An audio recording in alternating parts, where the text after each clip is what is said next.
Today we'll have a discussion that will cover Ukraine. It'll be broken into 4 sections. One is going to look at the damage estimates, both from an agriculture perspective and from a country perspective due to the bombing and other shelling. We'll talk a little bit about the production, where Ukrainian production is at this point in time. Then we'll talk a little bit about harvest and storage issues, and then we'll finish up with Russia. Again, we're pleased to have sponsors for this series. Kansas Corn, Kansas Wheat, and Rich Porter have all supported this series, and so we want to thank them for their support. I'll turn it over to Antonina, and I think what we'll do is we'll do each of the sections from Antonina's presentation, then we'll take questions, and then after Antonina's done, we'll turn it over to Gregg Ibendahl. So with that, we'll turn it over to Antonina. Thank you, Alan. Thank you, Alan. Hello to everyone, and I appreciate all the interest to situation in Ukraine and this chance to present some updates about situation and especially about agricultural production, trade and stocks, what is going in Ukraine in the context of Russia's military invasion. It is almost 4 months of Russian full-scale aggression to Ukraine, and each day we are losing houses, agricultural land, production and social infrastructure, but nothing can be compared with human losses. According to the United Nations report, as of June 20, 10,308 victims recorded among the Ukrainian civilian population, 4,597 dead and 5,711 wounded. Among the deaths, 128 girls and 144 boys, as well as 41 children and 1,323 adults, those whose gender is still unknown. 471 children were injured also, and also we lost up to 10,000 militaries. So the main question that still worries the world, what is the reason for such inhuman Russian aggression? The answer is obvious. Our rich soil, favorable geographical locations, and Putin's desire to control the world through access to food. Russians are trying to capture more and more territory adjacent to the Black Sea. They took control over Kherson and Zaporizhia regions and planning to organize fake referendums as before in Donetsk and Lugansk that citizens are willing to become independent people republics or Russian Federation parts. Ukrainian cities and villages looted. Russia has stolen more than 500,000 tons of grain. Only in May, Russia delivered to port of Sevastopol in Crimea around 180,000 tons of stolen grain worth $70 million that were loaded in 12 vessels.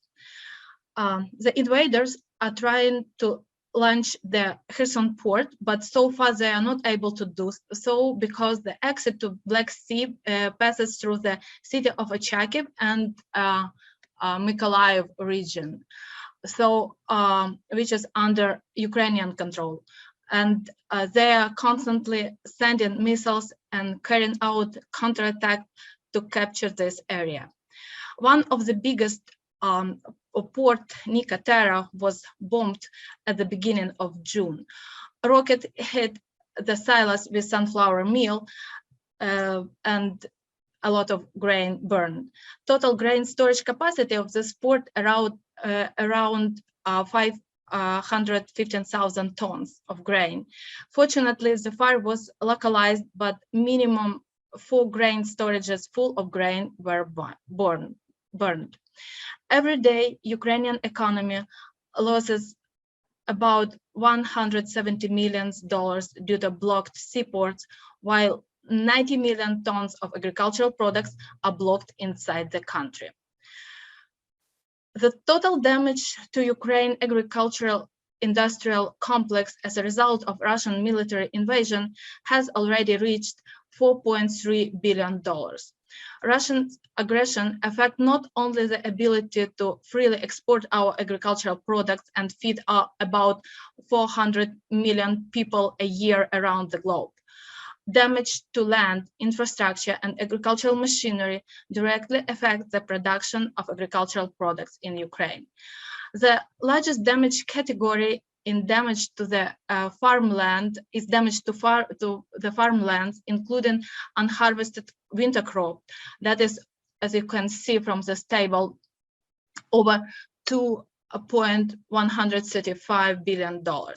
Agricultural land has been affected by two significant types of damage, that is mining pollution and direct physical damage. An estimate $436 million are needed to inspect land with a high risk of mining pollution and demine the affected areas. The second type of damage is physical damage to the fertile soil layer, such as craters from artillery shellings and missile strikes, damage caused by trucks and tanks and other military vehicles. The southern regions that currently under the Russian occupations and heavy fightings are also regions with the most developed irrigation infrastructure. The estimated replacement and repair costs for the damaged irrigation infrastructure are about $225 million. Apart from the direct damage to the land, the occupations, military actions, and mining pollutions limits farmers' access to the field and opportunities to harvest. Approximately 2.4 million hectares of winter crop could be unharvested, resulting in $1.435 billion in damages. Russia is purposefully destroying elevators capacity in order to weaken the Ukrainian agricultural sector. An estimated 3.9 million tons of storage capacity could be at least partially damaged because of the war. The general amount of damages due to the destruction of storage facilities is estimated by $272 million. The combined estimate value of livestock loss damage exceeds $136 million. Farm animals are dying directly because of the hostilities and because of the farmers' inability to either access the farm to get animal feed and provide animal with needed veterinary support and care. The estimated number of animals that died because of the Russian aggression is 42,000 head of sheep and goats, 92,000 heads of cattle, 258,000 pigs, and over 5.7 million heads of poultry. More than 7.8 thousand hectares of perennial crops located in the affected areas are estimated to be either partially or totally destroyed. This damage are estimated at $89.1 million. So that is a cost of replacing the garden. As of June 8, the total adjusted amount of direct damage to Ukraine economy from damage and destruction of residential and non-residential buildings and infrastructure is $103.9 billion. During last weeks, the damage to enterprises, educational and health care institutions, kindergartens, administrative buildings, warehousing infrastructure has increased. Damage caused to the destruction and damage to Ukrainian enterprises has already reached $11.5 billion. Educational institution, $1.6 billion. Medical institution, $1.1 billion. Kindergartens, $576 billion. So you can see from this table that that is not about military destruction. That is all civilian buildings and infrastructure. Since the beginning of Russia's war against Ukraine, at least 44.8 million square meters of housing, 256 enterprises, 656 medical institutions, 1,177 educational institutions were destroyed. The damage to railway infrastructure and rolling stocks amounted to $2.7 billion. As a result of hostilities, 6.3 thousand kilometers of railway tracks and 41 bridges were damaged. So that is kind of information about what is going on now in Ukraine and how much damages we have. Are there any questions from the audience with regards to just an overall assessment of the damage? And we can come back to this, but if there's any questions now, certainly the pictures there show the massive damage to buildings and infrastructure within Ukraine. Oh, I see the question that people ask me to send that statistic. I think about how many people died, or I don't know. So I will send it if people are interested. There is Antonina, a question. Yeah. This is Dan O'Brien. Yeah. The infrastructure damage, is that more in the eastern part of the country where the occupation is, or how much of that extends out to the rest of the country off to the central and west? Yeah, mainly that the destruction is on the southern part of Ukraine, and also those northern eastern part like Kiev, Sumy, Chernihiv that were liberated, but also there are a lot of damages, less, but still around the country, because missiles arrived everywhere. All airports in all cities were destroyed, like civilian and militaries, as well as a lot of railway infrastructure. As I presented on the previous webinars, the map of railway roads in Ukraine. So Russia constantly tried to hit our railway hubs in order to destroy possibility to move Ukrainian grain, other humanitarian aid, and some military stuff, everything. So yes, mostly in part of under hostilities, but still it's everywhere. Sounds good. Let's move on to the discussion of crops and where that looks. And so we'll turn it over to Antonina. Thank you. So Ukraine has lost a quarter of its arable land that was 81.5 million acres since the Russian invasion, and notably, as I said, in the south and east part of Ukraine. In areas of hostilities, up to 10-15% of fields are contaminated with remnants and of shells and mines. There are fields blocked by mines. According to the State Statistics Service of Ukraine, winter crop for grain for the 2022 harvest were sown in area of 7.6 million hectares, including 6.5 million hectares of winter wheat and triticale, 109,000 hectares of rye, 986,000 hectares of barley. In addition, winter rapeseed was planted on an area of 1,413,000 hectares. And according to estimates, the losses of winter grain can reach up to 41%, which corresponds to 3.1 million hectares. So with understanding that, we try to compensate as much as possible loss of winter crops with spring crops. The sown area, as you can see from map of the sown area of spring wheat increased in Ukraine by at least 7% compared to previous year.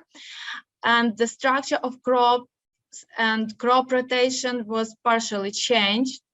And concentration of spring crops kind of shift towards central and western Ukraine.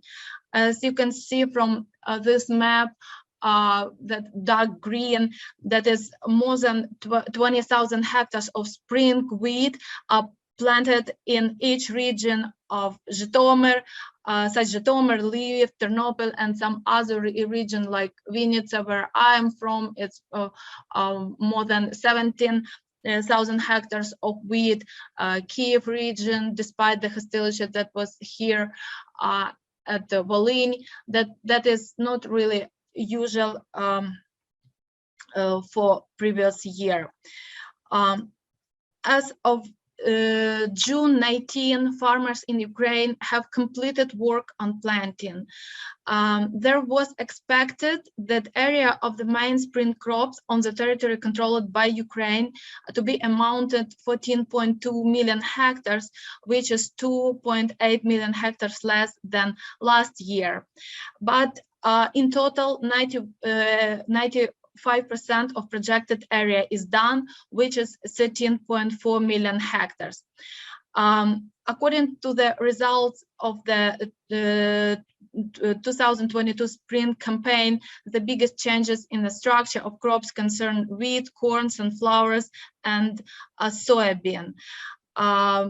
The area under sunflowers decreased compared to last year, but insignificantly, and maintained a high figure of 4,702,000 hectares.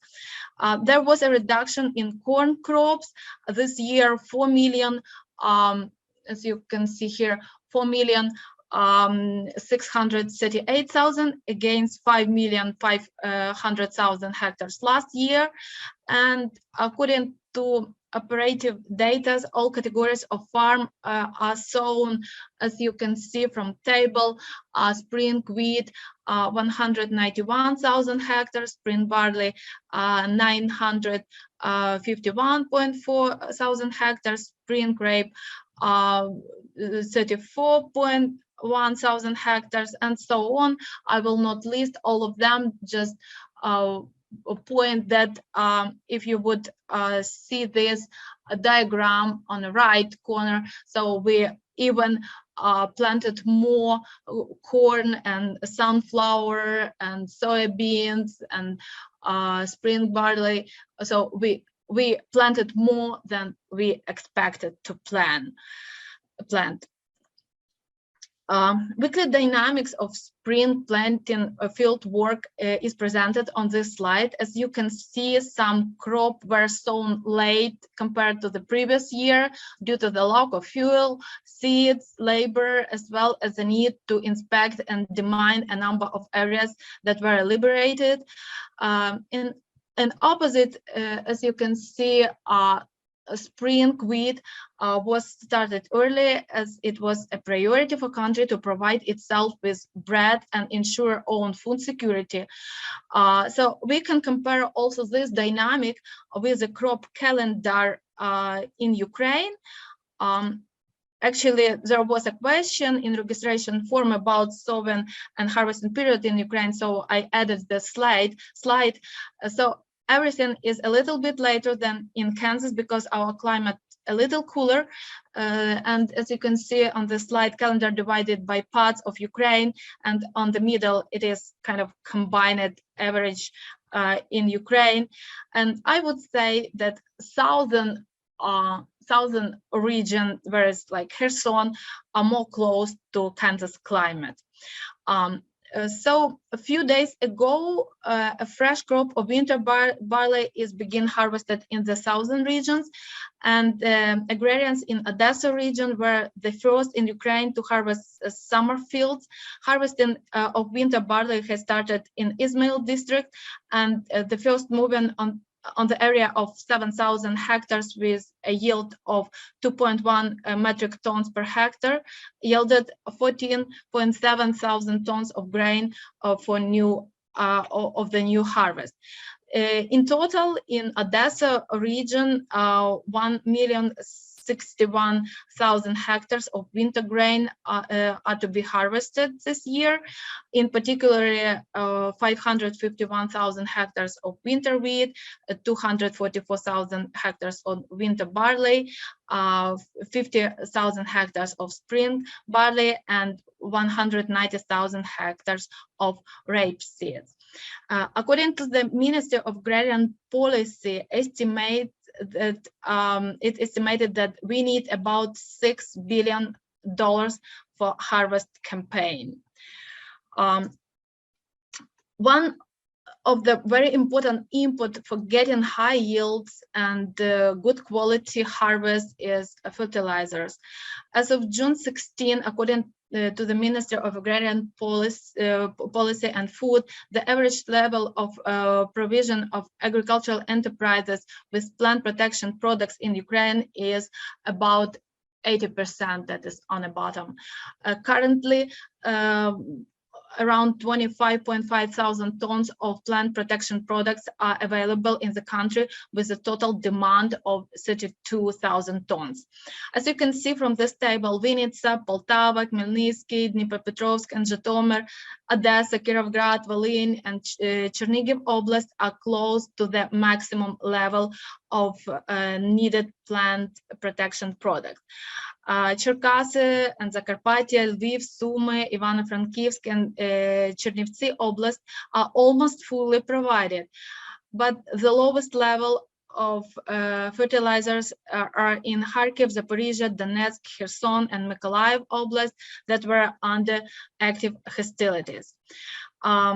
There are some difficulties with their import. For example, in the seaport of Turkey, plant protection products following from abroad to Ukraine were found blocked. Among the cargoes are scarce soil, herbicides, and raw materials needed for their production. So we still have some problems with getting import of fertilizers. But experts disagree on the prospect of the high shortage of fertilizers in the season 2022-23. On the one hand, it is obvious reduction in supply of both imported and domestic products. On the other hand, there is a reduction in fertilizer consumption. Own productions cover only a third of the Ukrainian agricultural sector need for fertilizers. The largest share of import is complex nitrogen, phosphorus, potassium fertilizers, that is 43%. And just a quick story about our relations with Russia in terms of fertilizers. Before Russian aggression in Donbass and the annexion Crimea in 2014, Ukraine was one of the main producers and exporters of nitrogen fertilizers in the world market, and Ukrainian share was like 8%. But due to the gas conflict with Russia and significant increases in gas prices for fertilizer producers in 2015, a lot of fertilizer production plants in Ukraine were shut down. And this vacant niche was willingly occupied by Russians, which have no problem with the gas. So therefore, Russia has become the main supplier of fertilizer to the Ukraine market, about 70% of total imports, or 1.2 million tons per year. So they became like, they tried to monopolize that branch, and Ukraine was not happy with that. And after the introduction of an embargo on the supply of fertilizers from Russia in 2019, European Union became main supplier, and now its share reached, as you can see here, 49%. And some other countries like China is also big importer for fertilizers to Ukraine. But prices are growing, and it makes some other difficulties for Ukrainians to get necessary fertilizers. But I think Gregg will tell more about fertilizers in later presentation. So that was a little bit about planting. Should I say something about harvesting and our expectation? Yeah, let's take any questions kind of on planning. There was a couple questions here that came in to me. Essentially, all of the planting is done. It's too late now to plant anything at this point in time in Ukraine. And so what's been planted is already predetermined. Is that correct? Yes, yes. So planted campaign is over. And then farmers being able to work in terms of areas under hostilities versus areas that are less under hostilities and nothing is normal, but how close to normal would planting be in areas where they didn't have hostility? And then obviously some land wasn't planted where it is under hostilities. Do you have any thoughts on that? Yeah, you are right. The areas under hostilities were not planted. Some occupied area were planted, and Russian soldiers just, forced Ukrainian farmers to sow some plots, but and some crops, but it's still the technology were not kept. That it would be difficult to say about high quality of those crops on that areas that are under hostilities right now. And then the other question on fertilizers and herbicides, where there is shortage, those crops then just will be growing without fertilizers and will be growing without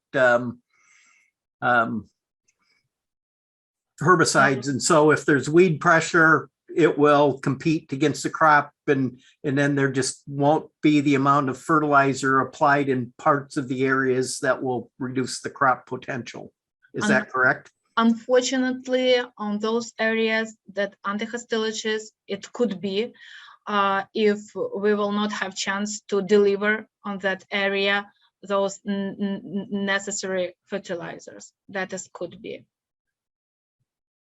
Sounds good. Are there any other questions out there by the audience in terms of if you send questions to us, we'll ask them, or if you have questions now? But I think the key thing to realize is that double crop doesn't seem to be a situation in Ukraine like it is in parts of the US. And so once the window, it reaches middle June, the crops that are sown, and then it's too late to sow anything else. Yes, yeah. So in order to understand better what would be export tonnage this year, this marketing year and next marketing year, and the storage need, let's analyze what are harvesting expectation in different regions of Ukraine. According to the latest estimates, in 2022, Ukrainian farmers can harvest following amount of grain crops like wheat, 18 million tons, corn 25.7 million tons, and you can see how it's compared to previous year, barley 5.2 million tons.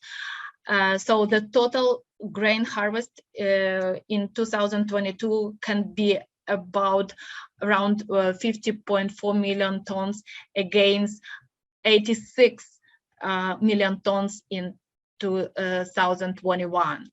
As for oil seeds, in 2022, the following harvest expectation that you can see: sunflowers 10.6 million tons, soybeans 3 million tons, and rapeseeds 2.7 million tons.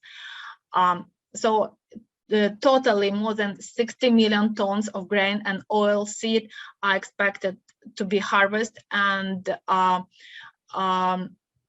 due to the rather problematic export development within the seaports blockade, the shortage of capacity to store the harvest by the end of the year could be reached from 10 to 15 million tons.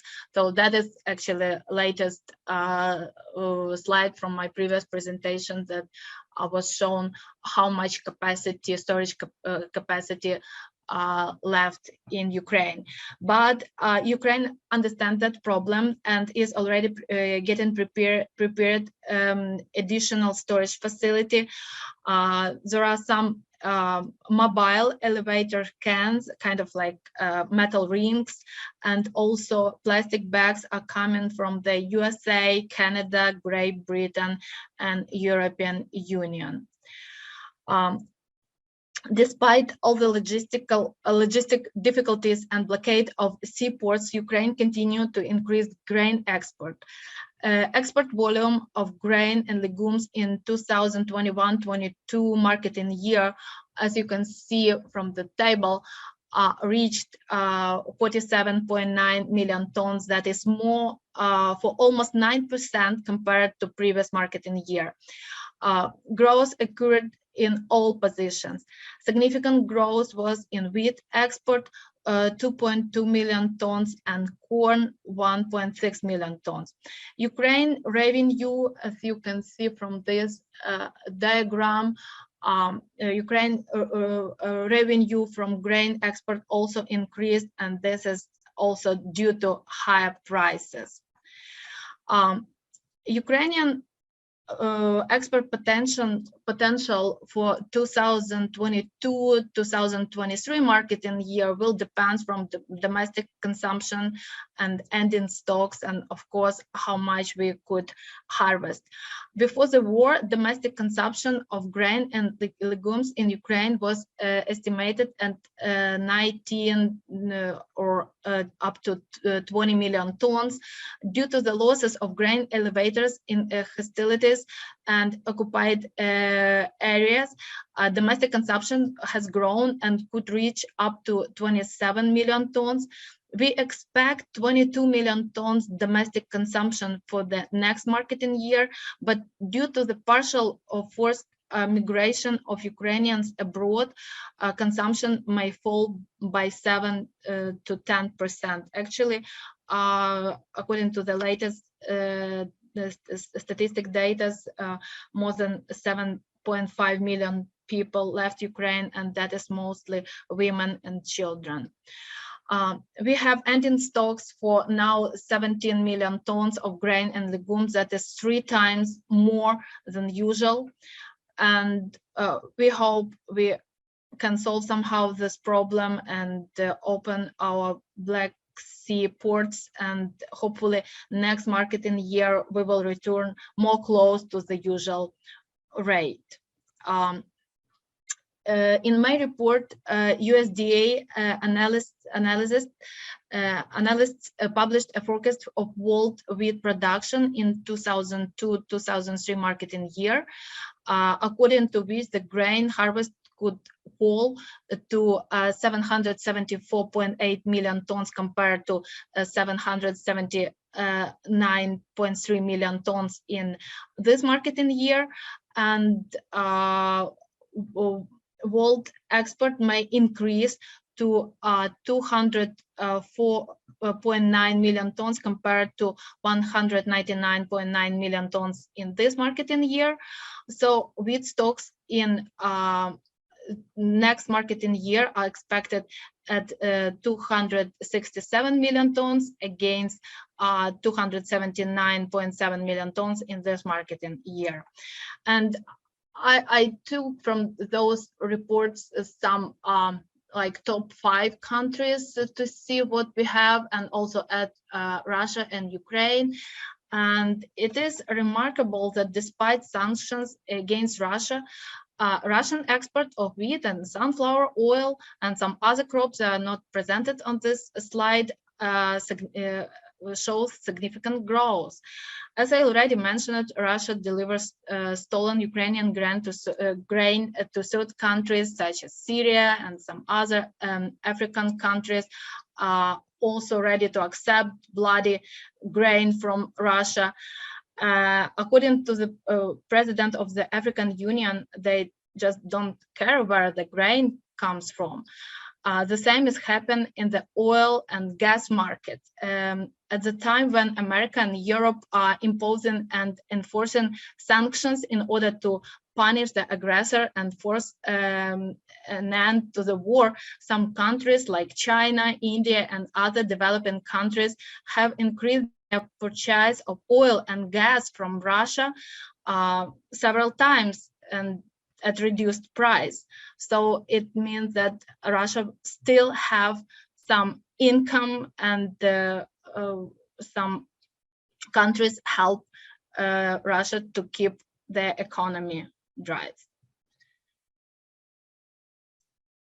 Should I tell something else? Yeah, there's a couple questions that came in terms of, one was in Ukraine, is the banking and financing industry for farmers, is that working still, or is that kind of breaking down such that it's difficult for farmers to get credit?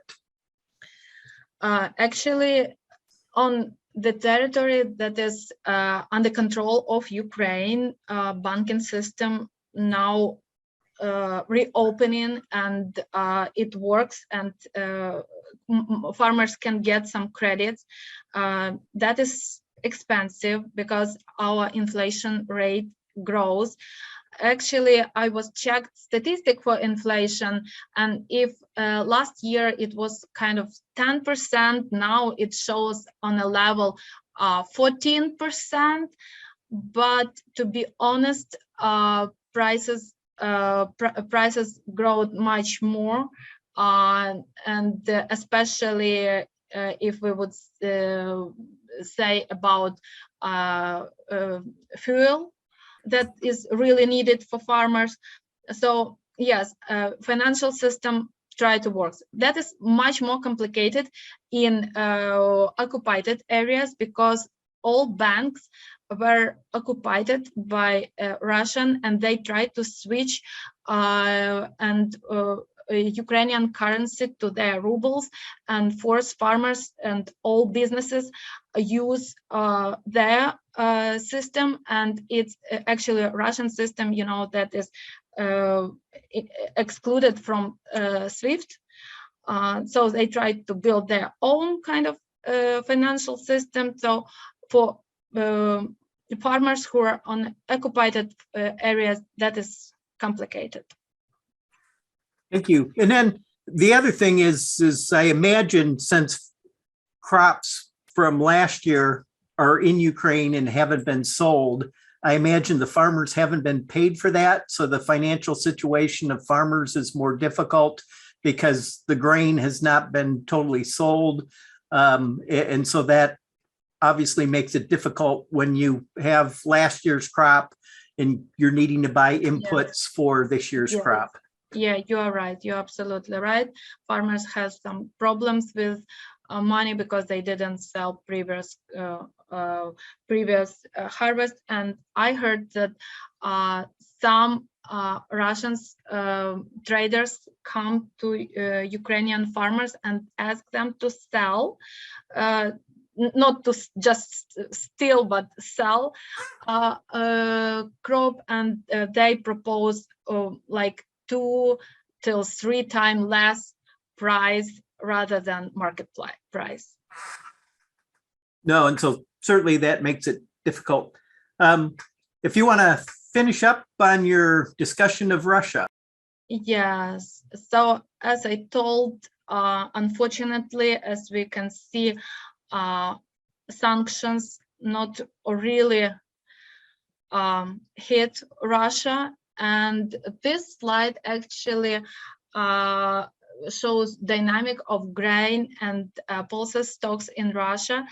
And observing this dynamics for last 3 years, it can be stated that the trends are similar this year, but with a lag of 1 to months. Like here you can compare June and June, or May and May.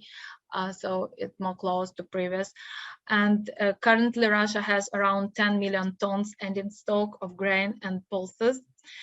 And in terms of federal districts, I put also the map that you can see those federal districts.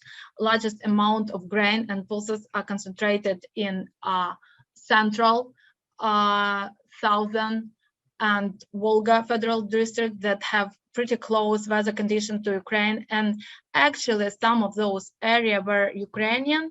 If you would see on this Ukrainian map before included it into the Soviet Union. So the question arises, who should liberate whom? Probably we should liberate those people who were originally Ukrainian. Or maybe Germany should liberate Kaliningrad, that was before a Second World War, Königsberg, German Königsberg.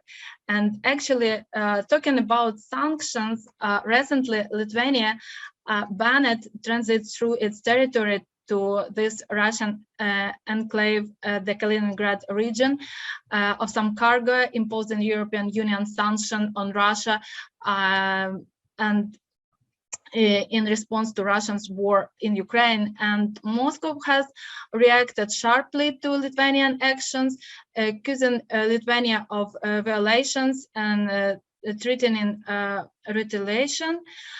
But just a few words about Kaliningrad, that is here, you see, on this map. Actually, Kaliningrad is home of the base of Russian Baltic Fleet, where Russian missiles capable to carry nuclear warheads are located. So this region is about 400 with 430 people. And as you can see, it's border with Lithuania and Poland, so Russia must appear by sea or through the territory of Lithuania.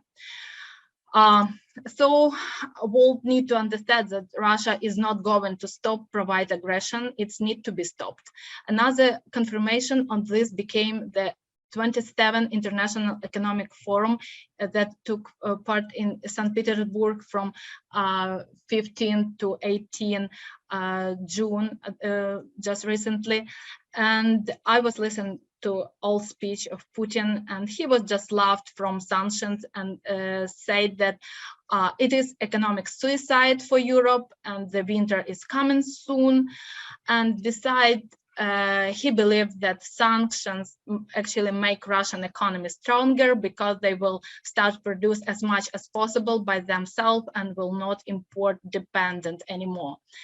And studying the list that I translated of international participants of this forum, it is obvious that there are mostly developing poor countries, unrecognized by world society republics that were created through Russia's military interventions in the sovereignty of various countries, like Ukraine or Georgia or some other import-dependent countries from oil, gas, and grain, and even some terrorist group.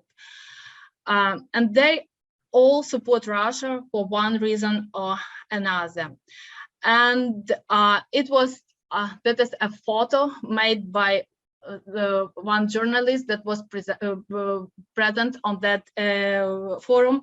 So that the proposed scheme of the administrative territorial division of the territory after the completion of the Russian special operations for the liberation of Ukraine for the transitional period of 3 to 5 years was presented at this forum. And judging by the inscription table that is on the left of the map, the entire territory of Ukraine should be divided into 3 or 4 territorial federal districts, which will include to Russia, and that would be like Western, Central, East, or probably Southern East district. So this map well shows Russians' plans for this kind of, like they told, special operations and the future fate of the state entity that are plans for total occupations and division of Ukraine that were previously developed and approved. But Ukraine doesn't give up. With the support of the European Union, United States, and the rest of the world, we are pushing hard for our victory. And the latest steps to resolve the economic situation in Ukraine are presented on the slide. I will not read all of them, just point several, like most of the European countries support granting Ukraine candidate status as a member of European Union, and we hope we will get it pretty soon. Also, there are some discussion about opening ports, and Ukraine is ready to export grain by sea under the condition of creating a sea corridor with worship of a civilized country, which Ukraine trusts. And also, a lot of countries like Poland, Hungary, Lithuania, Romania, and some other countries that mentioned on this slide and also not mentioned are helping Ukraine to open their facilities, storage facilities, and also to open their ports in order to deliver Ukrainian grain to other countries. And also, I would like to mention that United States intends to build granaries in Poland on the border with Ukraine to facilitate the export of Ukraine grain to Europe by rail. So that's what I wanted to say today. Thank you so much. And if you have any questions, please welcome. In terms of, are there any questions? There's one there that we will send out, and maybe we'll send it out to everybody. It's the question of what percentage of farms in Ukraine in terms of size distribution. I think we have a sheet on that that we'll go ahead and send. Yeah, it was actually covered the last presentation. Right, and so we will send that and make it available on the website with the slides with regards to the size distribution. In terms of maybe one last question, and then we'll move to Gregg. And so if you want to start preparing your slides, Gregg, in terms of how is the Ukrainian government holding up under 4 months of siege? Are they still operating? Do you have any thoughts on that, if you care to comment on that, Antonina? Ukrainian government operating. Some our deputies run to Russia that were pro-Russians, that actually supported Russia and helped start this war. But the majority of our Verkhovna Rada is in Kiev, and our government operate. And as you can see, our president in Ukraine and try to help all those people, try to help run Ukrainian economy and support Ukrainian people. Thanks, Antonina. We will continue this, but let's turn it over to Gregg Ibendahl. Gregg did a discussion of the fertilizer and oil situation back in March, and we thought it would be good to have Gregg do an update on what's occurred over the last 4 months or so. And so with that, we will turn it over to Gregg. All right. Well, thanks, Alan. Well, as Alan mentioned, I did do an update back in, I guess it was probably the first part of March about this. There was a whole lot of uncertainty going on. And there still is a lot of uncertainty in this situation. But I think things have maybe kind of stabilized as far as what's been happening with the oil prices, not jumping around near as much as what it used to do.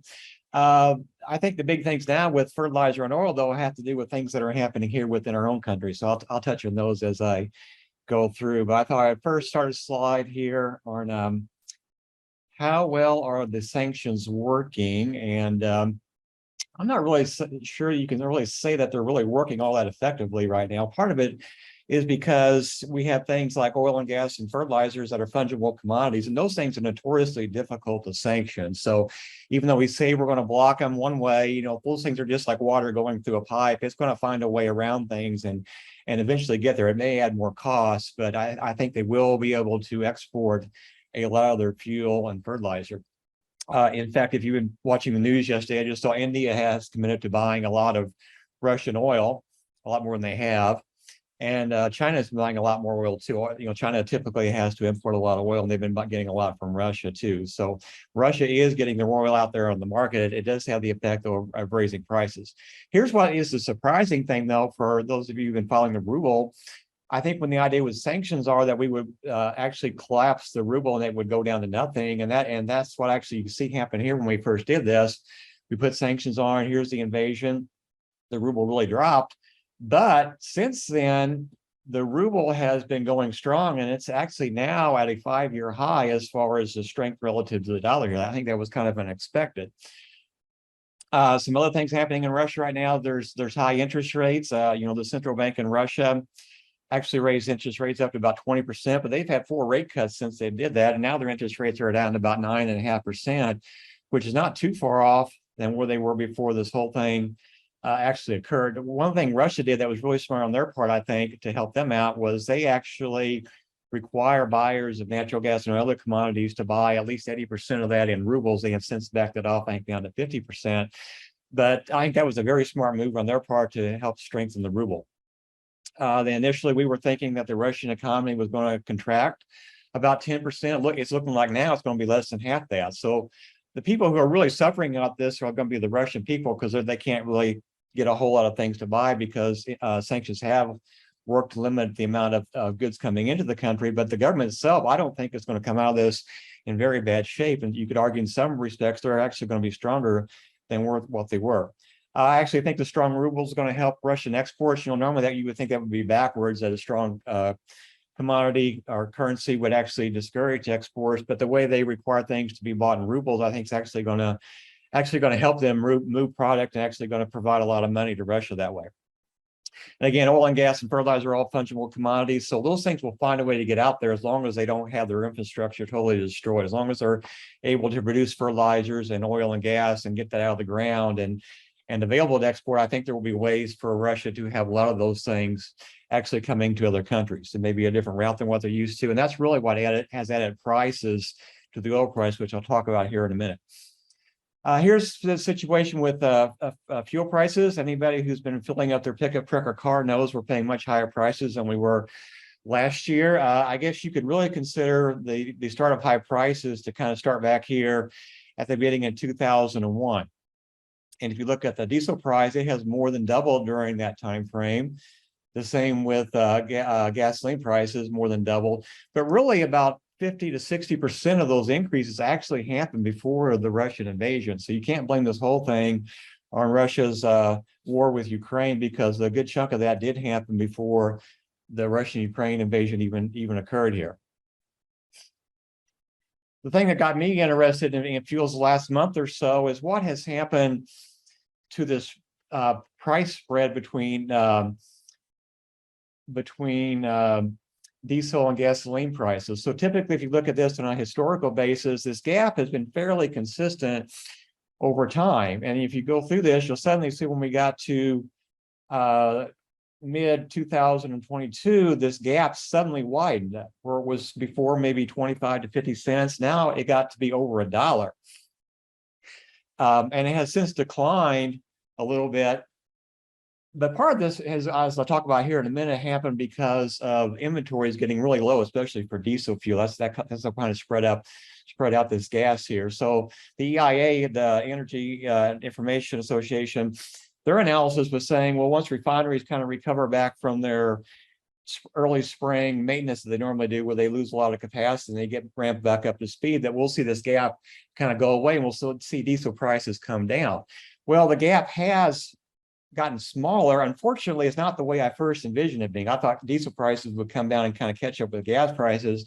It turns out the diesel prices have kind of stayed high, and we have seen gasoline prices actually go up even higher here. So that's why we've been paying $5 a gallon in some place. I was in Steamboat Springs last year, and I paid, or just this last week, and I paid $5.40 just to get 87 octane fuel. So that wasn't that was the bad part of my little vacation, was having to pay that much for gas. Oops. Well, here's what the EIA is saying about this price differential, and this red line represents the gap between gas and diesel prices. You can see right here when they first made this forecast, it's probably about one of the biggest it's ever been. That's the reason why you saw diesel prices so much higher than gas prices for a while. They're thinking that's going to improve, but notice here, even as we get into the fall, it has recovered somewhat, but even by then, we're still going to be paying a bigger than normal difference between diesel and gasoline, which is going to have a big effect for farmers, as they're one of the big users of diesel fuel. And that's even going to persist in the 2023 here, that we're going to see a range. It's still going to be in the normal range, but it's going to be much greater than what it has been when you look at the 5-year period before that, right here through here. All right, so when I first did this report about oil prices and the Russian invasion, we were at this point right here where diesel or oil prices had got above $120 per barrel. They were about $125 per barrel. And at that time I was saying, well, it could go higher. I was anticipating there could be a range of like maybe 150. I said there's going to be a lot of volatility though. So we never did get any much higher than this, thank goodness. I think a lot of that has to do with oil being a fungible commodity. And again, Russia is getting oil out there. If we had been effective in actually stopping Russian oil exports, which again, I don't really think is even possible, I think you would have seen prices go higher here. But we did see a lot of volatility that occurred through this period here, where prices went up and down quite a bit for oil. Again, a lot of that has to do with traders really weren't sure about the oil situation. There was some doubts about how much Russia was going to be able to export. So that's why we see prices kind of bouncing back around. So the volatility has certainly slowed down quite a bit, but it has kind of creeped back upward over time. So now we're almost to the point oil was when the invasion first started here. So again, I think traders have kind of settled on the idea that, yeah, 120 to 125 oil is probably likely, as long as there is a war in Russia and Ukraine. It may not go a whole lot higher depending on what happens with the war situation, but they seem to be a lot more confident about the price than what they were in this period right back over here. This brings us to the point about, okay, we know we're paying $120 right now for oil. What does that give us if we look at what the normal relationship between diesel and gasoline and what the oil price is? And this is just kind of a simple regression model based on the oil price. And what this is really showing is kind of the refiner's margin or spread when they actually develop fuels out of oil, what the prices should be. So based on $120 oil, you would expect diesel prices, again, this is highway diesel price, to be about $4.60 or so. And we would expect gas to be about maybe $4.25. And as you guys know, we're certainly above that. We're in this territory clear up here. And what's going on to cause that? I don't think you can necessarily blame this part on the Russian-Ukraine war to cause that big discrepancy we're seeing in much higher fuel prices than what they should be based on $120 oil price. Well, it turns out refiners are earning a lot more money here. Here's what they call, the EIA calls this the crack spread, which is the difference between the oil price and the fuel price, that kind of margin they're earning. And they certainly are earning pretty good margins right now. But again, I'm going to talk about the reasons for that. It's not necessarily that the fact that refiners are being greedy, there's some capacity and utilization issues that are going on to cause this. It's all truly will follow the rules of economics here. So here's what they're predicting: much higher margins right now. Again, that's going to come down, but notice here, even by the time we get to January, 2023, which is 6 months from now, it's probably still above what they would historically would be here. So it's going to take a long time for this to improve. And this assumes that we don't have any further issues at our refineries. This graph shows you our capacity and utilization thing. So capacity is really is the ability of a refinery to actually produce so many barrels of oil per day. And you can see that has steadily decreased over the last year here. So here's about when COVID hit. As you might imagine, COVID really reduced demand for gasoline and diesel fuel. So we kind of took some refineries offline. That has not recovered. And I don't think some of those are going to recover. There were some fire issues and some hurricane issues. So I don't know if we're ever going to get back to this level you see right here, which is going to be, to me, is going to be a very pessimistic view for fuel prices going forward. The utilization, though, has picked up as we brought refineries more fully up to speed. So typically, we're in the 90 to 95% utilization rate. And just think about how efficient that is. That's really pretty good, because normally if you consider farmers, when they go out and use a tractor to do some field operation, if we're looking at field efficiencies of tractors for farmers, probably 70 to 75% would be a real good field efficiency, meaning the time you actually spend on road doing something here. Whereas we consider 90% kind of be normal for utilization for refineries. So they're making really good use of their refineries. Unfortunately, most of our refineries are very, very old, and they're kind of being held together with duct tape and baling wire and maybe some WD-40 in there to keep these things going. The last refinery built in the U.S. was, I think, 1977. So we haven't built a new refinery in almost 50 years here. And you can imagine when those things get old like they are, we're keeping them together on a wing and a prayer, basically. And then we're still asking them to produce at 95% utilization here. So it's just amazing to me that we can actually do that with the age of our equipment out there. But the fact that we have lower capacity, and I don't really see much chance of any short-term solutions to raising this, and the fact that we're already using our refineries pretty hard, it's pretty pessimistic as far as actually increasing our capacity of fuel that we produce in the U.S. So here's some of the reasons why we don't have more refinery capacity. So 3 years ago, there was a refinery in Philadelphia, and that had been permanently closed. Philadelphia is looking at other uses for that land here, so that's never going to come back online. There was one in Louisiana that closed last year from Hurricane Ida that produced 256,000 barrels per day that it refined. There's also in the talk in the next couple of years where we're going to lose a few more refineries as well. There's going to be one closing in Houston here. In another year or two, that's going to be another 268,000 barrels per day. So again, we're losing a lot of capacity with really not much on the horizon as far as getting more capacity out there. And again, here's the big thing I think is causing this margin you're seeing is we don't have enough refineries that are new that are operating to give us the capacity we need. Again, the last one was probably built about 50 years ago. The Chevron CEO just came out the other day and says he doesn't think there's ever going to be a new refinery built in the U.S. We may modernize some of our current facilities, but as far as getting a brand new one from scratch, maybe kind of doubtful here. And there's lots of reasons behind that. I don't want to go into the weeds too far, but talking about the future of oil in the U.S. Let's just say our current administration, the fossil fuels aren't their favorite fuel. Okay, that's not their favorite fuel source. I guess that's the way as I can say that. So, the first thing Biden did in his first day in office was shut down the Keystone Pipeline. Now, the Keystone Pipeline wasn't operational, obviously, but, that kind of sends a signal out there to the oil industry that, well, maybe we shouldn't invest in oil refineries if the current administration is not really in favor of us being in business too long. So you got those kind of messages going out there. I think an even bigger issue, and again, you could bring this back over several administrations, is there's so much red tape to navigate if you want to build a new refinery, environmental studies and all those things that go along with that. And certainly no one wants a refinery in their backyard, obviously, because they are big and messy and smelly here. So trying to get one built is going to be a challenge, even in the best of circumstances. Here's why I think why we got in a little bit of trouble with the margins being so high is that there's weren't enough inventory of gas and diesel going into the wintertime here. So you can see this red line is the inventory levels for gasoline. Down here is the inventory levels for diesel fuel. The gray line is kind of the rolling 5-year average here. Notice here in the spring, and this is why we had this $1 a gallon gap between gasoline and diesel fuel, is the fact that diesel inventories were about 30% less than what they normally would be here. So that's what led to diesel prices going so high.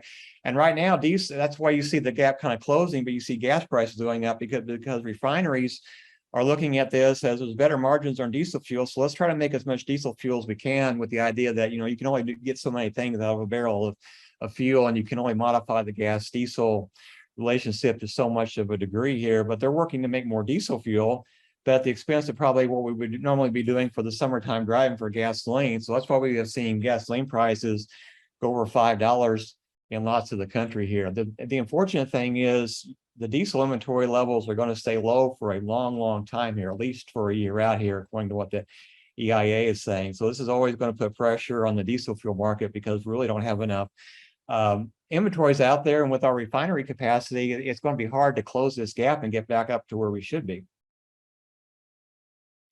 I read some talk in some of the presses. Well, part of the reason why diesel prices went up is that we were exporting more diesel fuel to, especially to Mexico. But if you look at the historical weekly exports of diesel here, I don't think that's a true story here, because it's within the normal range of what it has been over the last couple of years here. So we really haven't increased exports of diesel fuel all that much.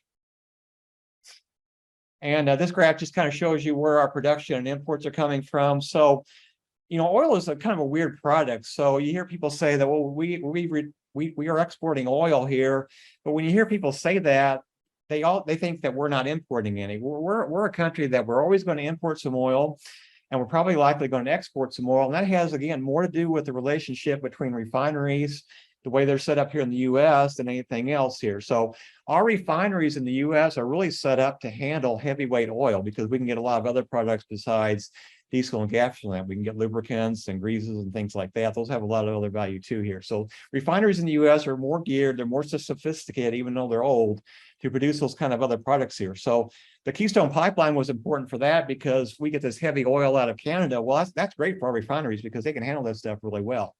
The oil that we get from fracking is a lighter, sweeter oil. It requires much less processing involved. Other countries are set up really to do that kind of processing of fuel oil. So we see a lot of our lighter weights oil being exported, but then we're importing some of the heavyweights oils. But you can kind of see what the situation here is. So the red line is our net imports. Here's our US production, which you see dropped off during COVID. Obviously, when oil prices went way down, we still haven't bounced back up there. And at the very top of the line, this would be our total consumption then. So you can see we dropped down during COVID, just like production did. We have since bounced back up. We're still not back up to what we were, but I think we're kind of on the way, as some of these higher prices are encouraging us to restart a lot of that fracking stuff capability that was shut down during the COVID period. Well, the result is, yeah, we've greatly reduced our percent of imported oil, like you see right here. We're down to about 20%, which is really good, considering the fact about 10 years ago, we were importing about 70% of our oil. So that's really in good shape here. But I don't think we're ever going to get to a point where we get this down to zero unless we build a whole lot of new refinery capacity here in the US. That's what it's going to take to get actually our imports down to zero. And that's certainly possible, because I think there are enough oil fields out here in the US that we could produce enough oil and be totally self-sufficient. But again, it's going to require a lot of investment in refinery capacity in the US for that to actually happen. All right, I think I'll switch over now to fertilizer. Maybe I guess I can do all questions for both the oil and fertilizer all at once here at one time, rather than stopping what I'm doing now. But back in February, I had a problem with my fertilizer model, because what I had been using for fertilizer prediction of prices kind of got broken during the second half of 2021, because prices really increased a lot more than what my initial model would say. My initial model I had been using up until all the years until this last year was I just looked at the corn price, I looked at the oil price as my two driving forces, and I predicted the anhydrous price. And that worked really good, like I said, until the end of 2021, when ammonia prices just went through the roof here. So I kind of modified my model, looking at what other factor could be in place here. And I started to include inflation expectations, because that has been the one thing that I know for sure that has changed. So I included that in my model too. And that certainly helped. I was able to get my model back to a 0.65 R-squared, which is actually pretty good here.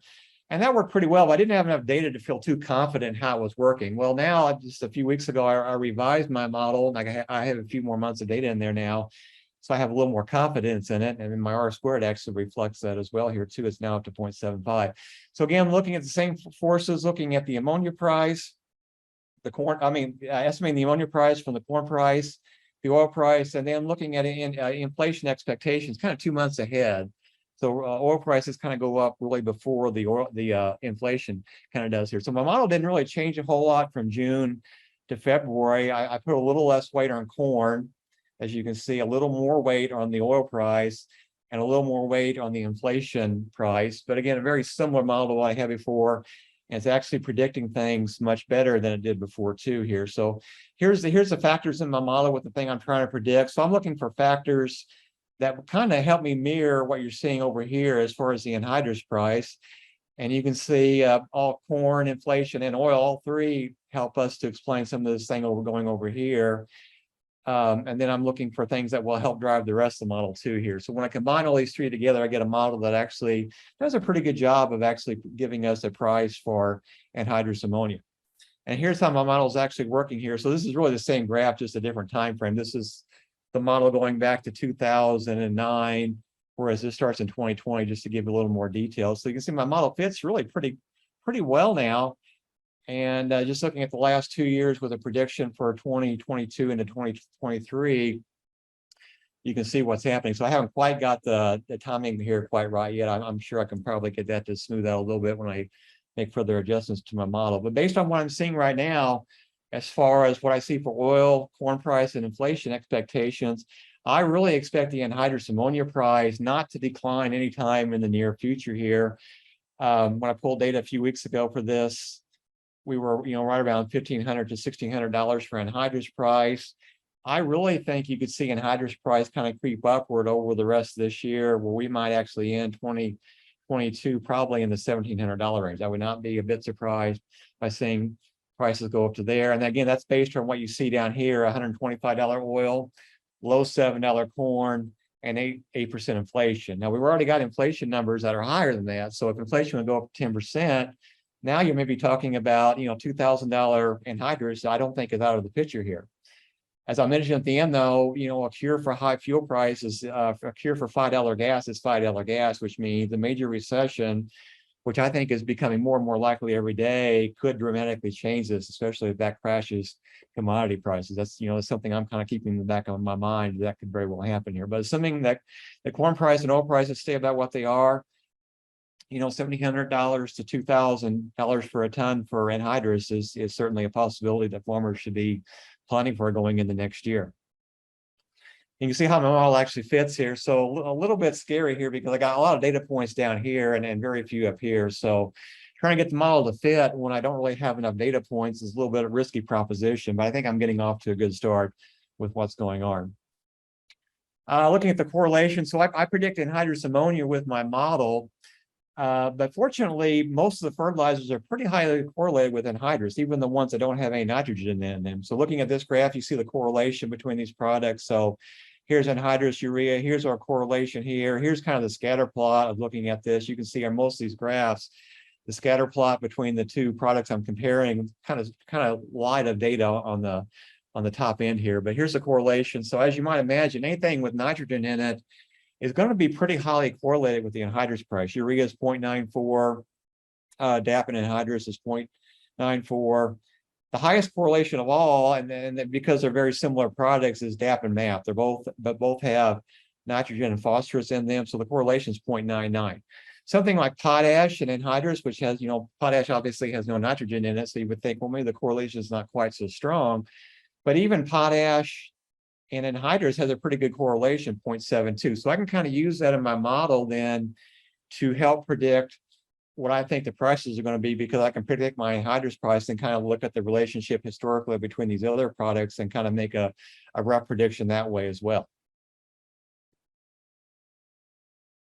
So I had this slide in my graph when I did this back in March, some of the things I'm worried about with the Russian-Ukraine thing. So I'm not so concerned about our production and our supply of nitrogen and phosphorus, because we do practically produce all of our ammonia here in the U.S. There's probably about, I don't know, at least 12 to maybe 24 companies in the U.S. that are making ammonia production for fertilizer. So there's no worries there as far as doing that. We have plenty of plenty of natural gas in the US to cover that here. We also mine quite a bit of our phosphate rock. So I don't see any issues there. But again, both these things are driven by what the oil price are, and the fact that we have higher worldwide oil prices means we are going to be paying higher prices for the N&P, but I don't think we're going to have any supply issues. But again, prices are going to be higher than what they would be outside of this Russian-Ukraine conflict.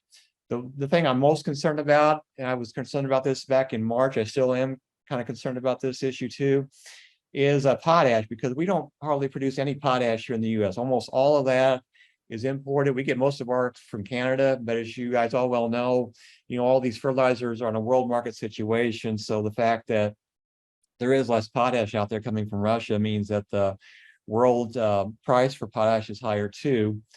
Again, I don't really necessarily see any supply shortages because we can get ours from Canada, and it's cheaper for Canada to ship to the US than almost any other place in the world here. So I think we'll have plenty of potash. I just think the price may be higher than what it has been. I don't really think the potash price has kept up with what the anhydrous price is either. So if I see any fertilizer showing a bigger jump in the next 12 months, it's probably going to be on the potash side. And here's how I'm kind of basing this. So if you look at the relationship between these, you can see that potash is about 75% of the anhydrous price, which is this red line. If you look at the median for this, here's our median level. It's right at about 75 right here. But you can see there's quite a large range here. So that has varied from anywhere from like 60% of the anhydrous price, clear up here to like above 125% of the anhydrous price. So quite a large variation in the potash price relative to the anhydrous price. The map also shows that same correlation, where you can see the median point here is about 0.92, as I show here. But again, there's much less variability in that. So you expect the map price in the track a lot closer to the anhydrous price than what the potash was. But just using these kind of the median points as my guesstimate for what I think potash and MAP are going to be for the coming year. If we assume that anhydrous ammonia has a price of $1,600, then if I use this relationship here, then I'm looking at maybe a potash price of $1,200. I think right now it's around $900, so that's probably about a potential $300 a ton price increase. On the MAP side, that would translate then to a price of MAP of $1,470, which would be about a $400 increase. So again, those two fertilizers could see big increases for next year. Now, I'm not sure how much farmers backed off the use of potash and MAP or DAP in this last year, because those are two fertilizers that you can probably skip a year and be okay. Now, you don't want to skip more than 1 year, because then if you get your soil too low, then it's kind of hard to build that back up again. So there may have been some drop off in fertilizer use for potash and MAP. Going into the next planting season, though, I don't think farmers are going to be able to afford to back off those two fertilizer things. So that's going to be maybe a bigger hit to producers in the coming year than maybe even what nitrogen was, when you factor in the fact that they're probably going to maybe have to put on some extra potash and MAP or DAP to kind of recover from what they may have not put on in this current year. Well, economists like to say that, I used to say the cure for $4 gas is $4 gas. I have to change it now this year. The cure for $5 gas is $5 gas, meaning that when prices get so high, that affects transportation issues. It affects what consumers are willing to pay and how much they're willing to travel, which is all the, all the hallmarks that we have for going into a possibly could be a major recession here. So I think the $5 gas will cure itself. Unfortunately, it's not a way that we like to have it being cured, because consumers cut back spending and such, and we have a recession. I just saw a Wall Street Journal article today about raising interest rates. So I guess it was the Fed chairman that said that the higher interest rates could very well cause a recession too. So we have two things going on. We have high fuel prices, we have higher interest rates. The chances of a maybe recession right now are probably the greatest they've been in a long, long time now. So keep that going forward. If that does happen, though, if we do have a major recession, I would expect oil and gas prices to drop as consumers kind of reduce how much they're actually demanding of oil and gas, just like we saw at the start of COVID. Unfortunately, for farmers anyway, that's going to be, it also would cause a drop in commodity prices. So for me, looking at this from a very historical perspective and going back to the 1980s, which I'm kind of old enough to remember the 1980s now, that we have a lot of the pieces in place that could lead us to a farm crisis, just like we saw then, where we had higher interest rates. We saw a big drop in commodity prices almost overnight. The things that are kind of missing right now is we haven't seen farmers take on a whole lot more debt Although if I look at Kansas and look at Western Kansas right now, that group of farmers have taken on a lot more debt over the last couple of years. So that's changing the other way. And even in the other parts of the state, I'm seeing debt levels go up here. So we're getting a lot of the pieces in place that might lead us to a new farm crisis. And I don't want, farmers to get caught off guard like a lot of folks were caught off guard back in the 80s here. I think we need to keep an eye on that picture and monitor that situation pretty closely. I guess the other thing about a recession too, if commodity prices did drop, then I would expect fertilizer prices to drop off too. So I guess that would be a minor benefit. But again, I don't look at recessions as being a good way to end high inflation and high prices. I think there are better ways that potentially could work out rather than a major recession.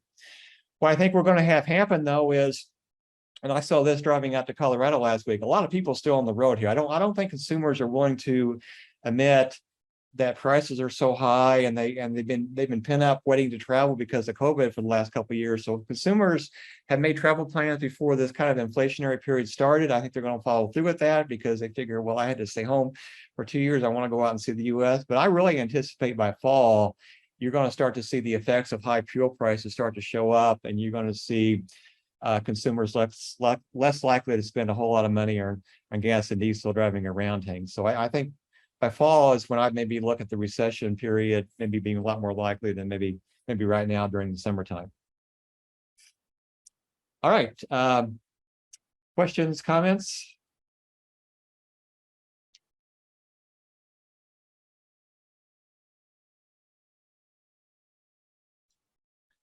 Greg, there's a few in the chat. The first one kind of starts, Jennifer Latsky asked, how helpful will a gas tax holiday be for the situation we're in? Do you see that? Or I don't know if you've got the chat open. Yeah, I just opened it up here. It's about 4 from the bottom. There. I don't think that's going to make a whole lot of difference. I mean, I look at my I came from Illinois, so Illinois has pretty high gas taxes. Even if you took that away, they're still paying pretty high in gas. So I don't really think that's going to make a whole lot of difference to a whole lot of places. The same thing with trying to open a strategic reserve to dump more oil out of there. It's the fact that we don't have the ability to actually make more gasoline and diesel prices that's causing the issue right now. And there's really not a short-term solution from that, unless you start changing some of the environmental rules about the blends you have to have for summer and that kind of stuff here. So that could help a little bit. But long-term solution for really helping out with these margins we're seeing right now is to actually get more refinery capacity in place. And those aren't really short-term solutions.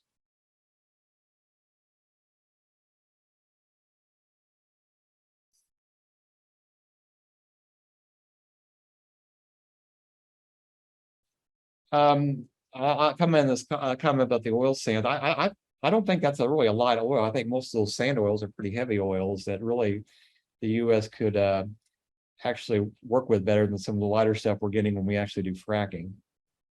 I mean, we could build some of these other refineries like the other countries have that's more geared up to doing lighter oils, which would certainly be a possibility and would probably actually be less costly here. So, there are ways for us to get more production by building new refineries, whether we want to tailor that toward heavy oils or lighter oils. That's really kind of how they go about deciding to do that.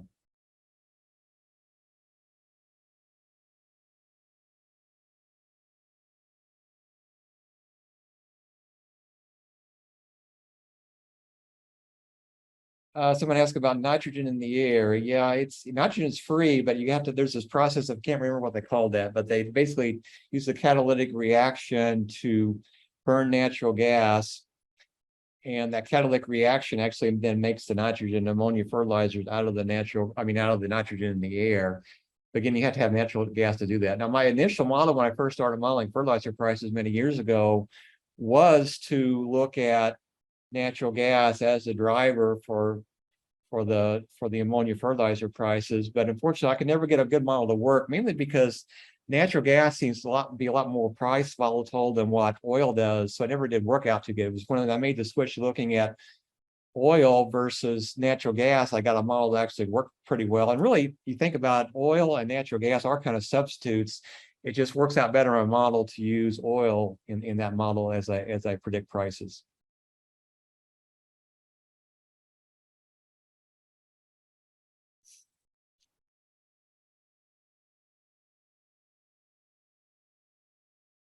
So that's what the availability of diesel fuel be an ongoing issue regardless of the price. Yeah, I think, yeah, I'm pretty pessimistic about long-term fuel use here in the US.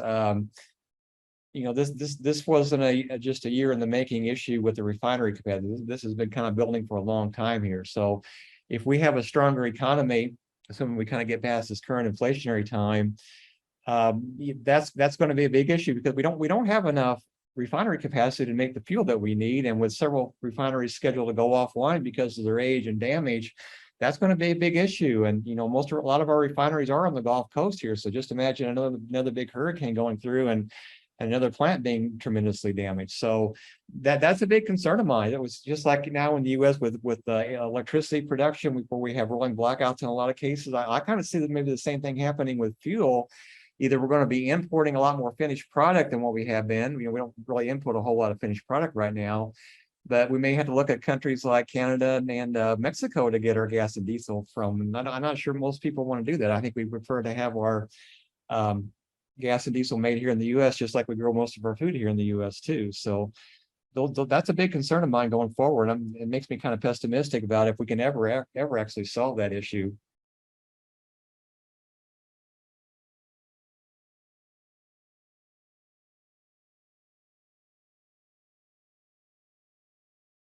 Domestic Cape potash production. Yeah, if we can get more here in the US, that would certainly be a good thing. I didn't realize we had too many spots where they were actually doing that from.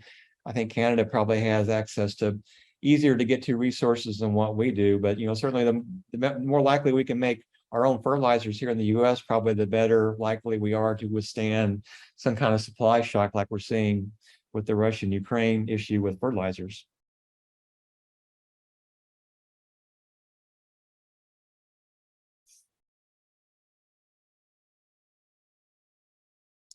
Biofuel question. I would think that this would be a strong positive for them because it certainly makes biofuels more competitive. We run the question right now though with biofuels, and we have corn in the $7 range. Is that a good long-term solution? Burning what could be a fuel source for fuel here. So those are questions, probably policy questions we need to ask. Is it better to get our fuel from the ground as we can, or is it better to take a crop that we're trying to grow to provide in a situation where there may not be enough food in some situations, or at least much higher food prices, to do it that way here. So that's more of a policy question. I'm going to kind of defer on that one about what's the best source. But I would certainly see high fuel prices as they benefit to the biofuel industry, though. Antonina, there was a question regarding crop insurance for Ukrainian producers. Is there crop insurance in Ukraine? Yeah, I actually sent that answer in private. Okay. To that person. Yeah, but if any other people are interested, yeah, there are some different crop insurance programs in Ukraine, but unfortunately, not many farmers had that crop insurance, and they didn't think, about the war, and they didn't really wanted to spend extra money for crop insurance. But there are some government support programs that Ministry of Agriculture started to run to support those farmers who lost their crops and their farms. So they try to calculate how to compensate those losses. Thanks. And I think in the US, if there was military action against the US, I'm not sure that our crop insurance or any of our other insurance products would need to pay up in terms of, I think when I read the fine print on my insurance contracts that I sign, there's always a clause in there in terms of active war. And so I don't know if anybody on the broadcast kind of has better information on that, but I am not sure whether or not that would hold up. There's also a question from John Laporte there. Greg, I don't know if you want to try to take that one. Okay. Yeah, I don't any material import concerns that create barriers for domestic fertilizer production. I don't really think so, because I think the main thing to make nitrogen is you need natural gas. We have plenty of that here in the US, so that shouldn't be an issue. I was just thinking though, with the fuel things on the diesel engines, where you have to add urea to some of the fuel products to actually get the pollution things down to where they should be. I read some talk on the web about urea was kind of in short supply, but I don't really think that should be a concern. I'm not sure exactly where all of our urea comes from, but I don't know why we couldn't, if need be, produce enough extra urea here in the U.S. I really don't think those are issues we need to worry about, except for the fact that we don't really have much potash capacity here in the U.S. That's my main concern right now.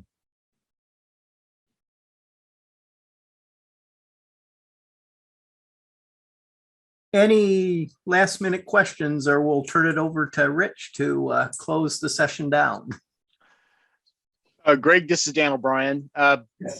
So in summary, so how as an economist or as farm decision makers, how should we view the current high price situation? We hear, it's become a political issue in its discussions, but stripping out the politics of it, what do we attribute? What would you attribute this situation to? Is it Keystone Pipeline, government regulations, lack of leases? Again, not trying to be political, but rather what are the supply demand issues that's affected this situation? Well, certainly, I think you could argue this, just that even if Russia can export oil and gas, which I think they are doing, just the fact that we've created barriers for them to have to go around has raised the oil price. So that's why you're seeing the oil price at 125 or 120 compared to something below 100 of what it should be. So you can probably blame about 25% of the oil price due to the Russian-Ukraine war conflict going on. Well, even at a $120 oil price, that still puts us, the gasoline price currently, probably at least 50 cents higher than what it should be. That part of the price increase is due to other factors other than the Russian-Ukraine war. That's probably because of the fact that we don't have enough refinery capacity. So, how you can go many ways of actually how we got to the point where we don't have enough refinery capacity. But that, to me, that's the big issue going forward. If we want to get prices down at least 50 cents, we got to figure out a way how to refine more oil here in the U.S. and fairly soon before some of these other refineries start going offline, or before we do have something big like another hurricane go through that would shut down capacity, because we are way lower in inventories than what we should be. So it's a refinery capacity issue as much as anything, both in the short run and in the long run, plus the impact of this international conflict. Yeah. You probably add $25 to the oil price because of the Russia-Ukraine conflict, which I'm not sure that would work off exactly in dollars per gallon, but then the rest of it would be because we don't have enough refinery capacity here in the U.S. Great, thank you. Okay, I'm not seeing anything else come up. So thanks for being on, folks. We appreciate it. Antonina and Greg, thank you for presenting. Thank you for inviting. Glad to have you. Greg, you too. Thank you. Thanks. All right, that's it for today. I'll be sending out a link with the recording later this afternoon or at the latest tomorrow morning. Thanks, y'all.